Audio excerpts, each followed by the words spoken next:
Hello everyone, আসসালামু আলাইকুম। আমি এখন আছি কুমিল্লা জেলার মনোহরগঞ্জ উপজেলার 2 নং সারসপুর ইউনিয়নের জনতা বাজার। তো জনতা বাজার থেকে কোম্পানি বাজার যে রোডটা গিয়েছে এটা হলো সে রোডটা। গাইস, আপনারা দেখতে পাচ্ছেন এখানে একটা গাড়ি দাঁড়িয়ে আছে, এই পাশে আসতে পারতেছে না মাল নিয়ে। রাস্তার দুই দিকে ভাঙ্গা, ডানে বামে দুই দিকে রাস্তাটা ভাঙ্গা, দীর্ঘদিন যাবৎ বেহাল দশা। গাইস, মানুষের সুবিধা, গ্রাম বাংলার সুবিধা এখান দিয়ে মানুষ যেতে পারছে না। মানুষ গাড়ি নিয়ে এখান দিয়ে যেতে পারতেছে না। যেন প্রশাসন জিনিসটা যেহেতু দেখে, আমার ভিডিওটা আপনারা এত পরিমাণ শেয়ার করবেন যেহেতু রাস্তাটা খুব শীঘ্রই মেরামত করা হয়। কুমিল্লা জেলার মনোহরগঞ্জ, লাকসাম মনোহরগঞ্জ উপজেলার আমাদের যিনি এমপি রয়েছেন জনাব আবুল কালাম সাহেব, সে যেন রাস্তাটা খুব শীঘ্রই রাস্তাটা যেন মেরামত করার ব্যবস্থা করে দেয়, আমরা তার দৃষ্টি আকর্ষণ করি। প্রিয় দর্শক, আপনারা দেখেন রাস্তাটা খুব ভাঙ্গা। আমি যদি আপনাদেরকে একটু জুম বাড়িয়ে দেখাই, দেখেন রাস্তাটা খুব ভাঙ্গা।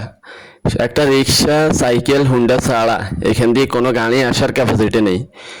সুবিধা, এক গ্রাম থেকে আরেক গ্রামে মানুষ বিয়ে খেতে যাবে, মাইক্রো নিয়ে যাবে, দেখা গেছে একটা অ্যাম্বুলেন্স আসবে, সুবিধা, কিন্তু রাস্তা দিয়ে পারাপার হওয়ার কোনো ক্যাপাসিটি নেই। অন্য রাস্তা ঘুরিয়ে মানুষ চলাচল করতে হচ্ছে। তো আমার কথা হলো, কেন এটা হবে?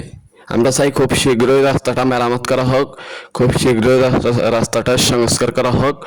গাইস, আপনারা বেশি ভিডিওটা শেয়ার করে দিবেন যেন সবাই দেখতে পারে ভিডিওটা, যেন ভিডিওটা যত উপরের লেভেলের মানুষের হাত পর্যন্ত যায়।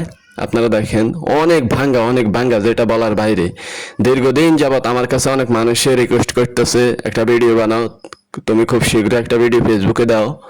তো অনেকদিন পর আমি ভিডিওটা করলাম, ব্যস্ততার কারণে আমার ভিডিও করা হয় না। গাইস, আপনারা আমার আইডিতে এখন নিয়মিত ভিডিও পাবেন, গ্রাম বাংলার প্রকৃত ভিডিও পাবেন, কোনো সমস্যা নেই।